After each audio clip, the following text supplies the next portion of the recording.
नावेशिको, ये तो खैर बदलाव हमें दिख ही रहा है कि भागवत जी का वक्तव्य है सफा लेमिनेट करा के रखे हैं बिल्कुल, क्या जैसे आदमी शादी कार्ड रखते हैं। तो इसका मतलब देश तो बदल गया, वरना कल तक पूछते थे कौन भागवत। तो खैर, लेकिन मेरा प्रश्न वही कि 1 लाख रुपया मिलेगा, इसका फॉर्म भी भरवाया गया।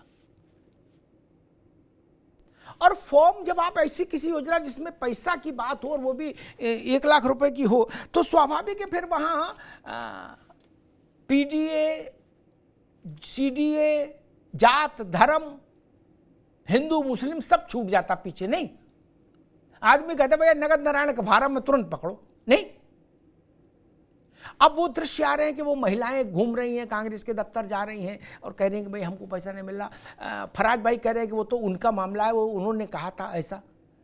क्या चुनाव में जीत के पीछे इसकी भी भूमिका देख रहे हैं आप? क्योंकि मसला तो बड़ा है, 1 लाख रुपया मिलेगा, इसका कोई फार्म भरा ले तो एक आधा विश्वास तो सामान्य व्यक्ति में हो ही जाता है, जो बहुत ज्यादा चैतन्य नहीं है, कि मिल ही जाएगा भाई जब फार्म भर गया।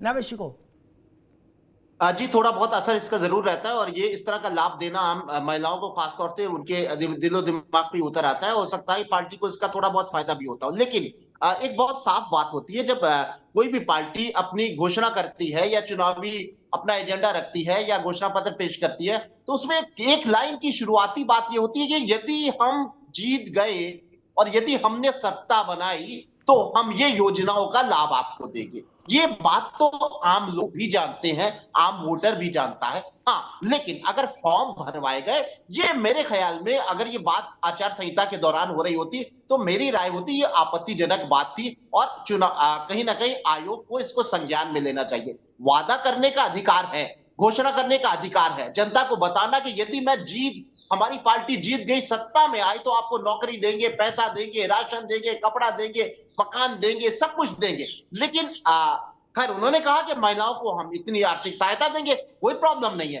लेकिन अगर फॉर्म भरवाए गए, उस वक्त ये आयोग को आपत्ति होना चाहिए थी।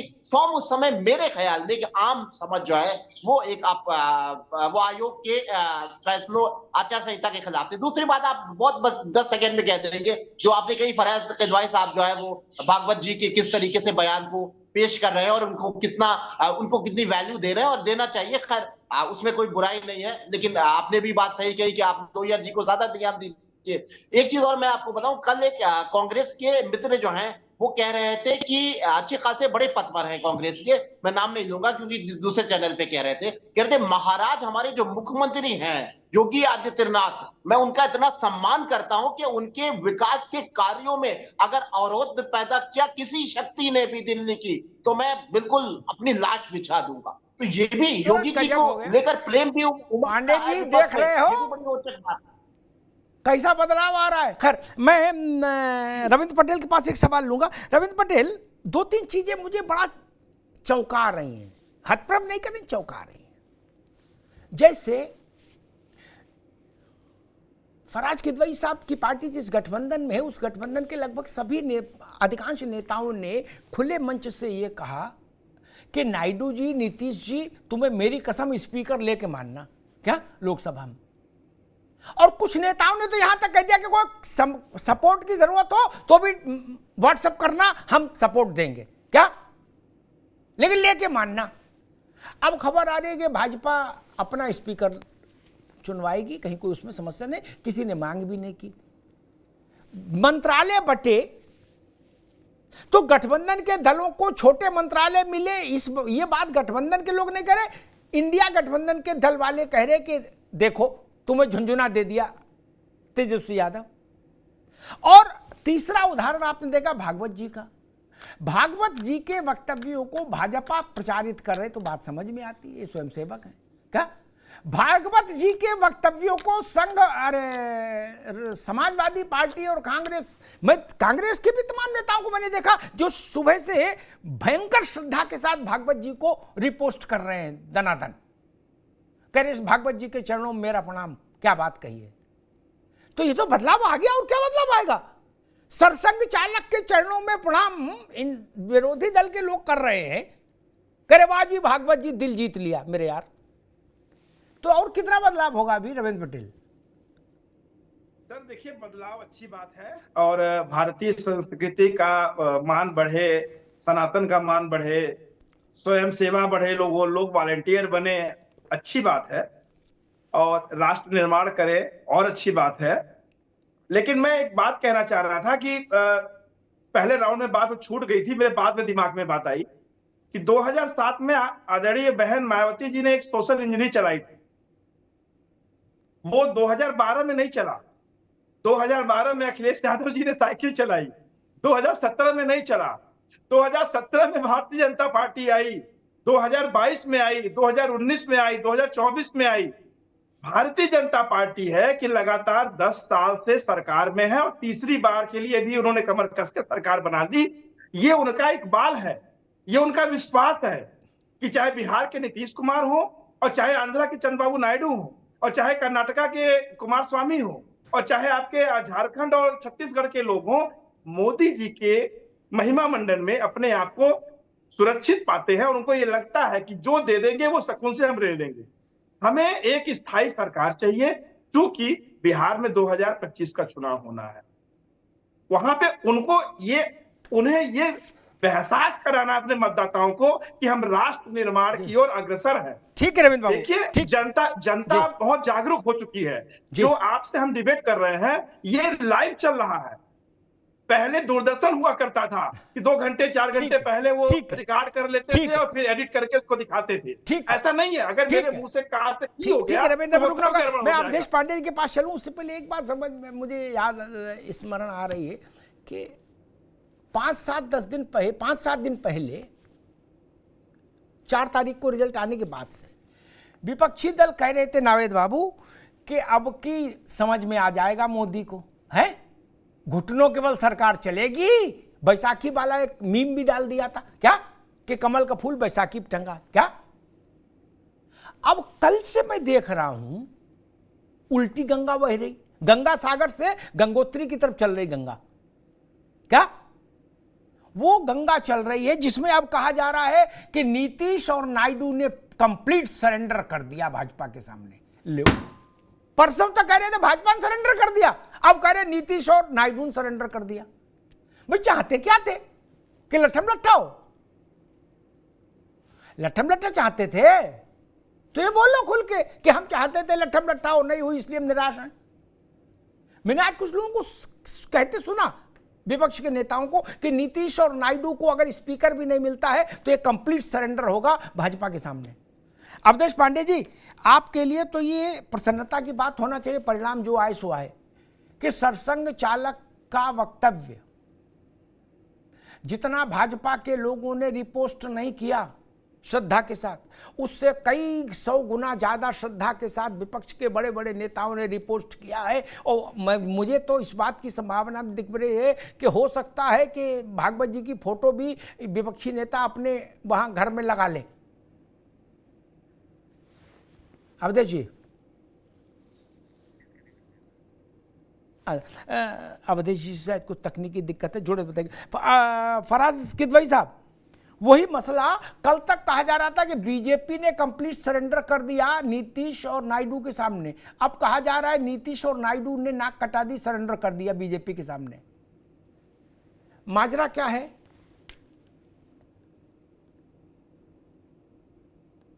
भाई अनम्यूट का कुछ मामला है जी जी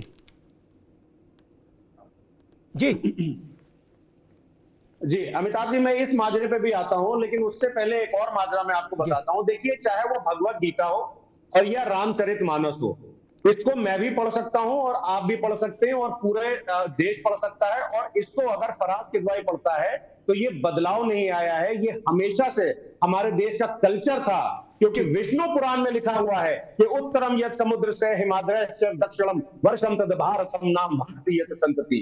तो अगर किसी को मान लीजिए इसका मतलब नहीं समझ में आ रहा है तो उसका मैं मतलब समझाने के लिए भी तैयार हूं। तो ये हमारे देश का एक कंपोजिट कल्चर था कि उस कल्चर में रह करके आदमी हर तरह की किताबों को पढ़ने में स्वतंत्र था और स्वतंत्र रहेगा। दूसरी बात अमिताभ जी, अब मैं आता हूं आपकी बात पर, जो आप बोल रहे हैं कि ये माजरा क्या है। देखिए ये माजरा बिल्कुल क्लियर है अमिताभ जी, और इसलिए क्लियर है कि जो हमारे प्रधानमंत्री जी हैं अमिताभ जी, उनको बेसिकली क्या है कि वो कुछ साइकोफेंट मिनिस्टर्स और एडवाइजर से घिरे हुए थे। मैं नीतीश जी पे ही आ रहा हूं, और वो उनको लगातार बताते थे कि आप भगवान का अवतार हैं, आप सुपर ह्यूमन हैं और आप मसीहा हैं। और मोदी साहब जो है प्राइम मिनिस्टर साहब, वो नार्सिसिज्म का शिकार होते चले गए।